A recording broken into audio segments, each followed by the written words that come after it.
परिदर्शन हेबे विनम्र अनुरोध मुख्य अतिथि माननीय श्री मदनलाल माझी जिला शिक्षा अधिकारी रायगढ़। यहाँ पर माननीय Shri Sitanath Rayguru central university Koraput assistant professor of business management एही गणमान्य समारोह आपनकर उपस्थिति हमको निश्चित भाबरे मंजुलता जेनामेन बीओ कोनरा गोष्ठी शिक्षा अधिकारी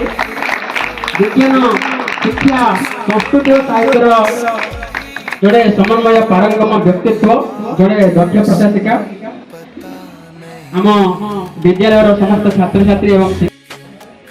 माननीय श्रीमती मंजुलता जेना मैम आपको स्वागत शुभेच्छा अभिनंदन ओतप्रोत भाव जड़ित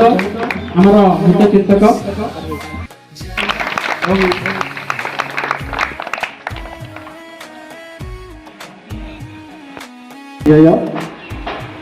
चिंता को नूतन दिग देवा एवं आज हैकथन ये कार्यक्रम रे आम गढ़ा आमर नूतन भविष्य निश्चित भाव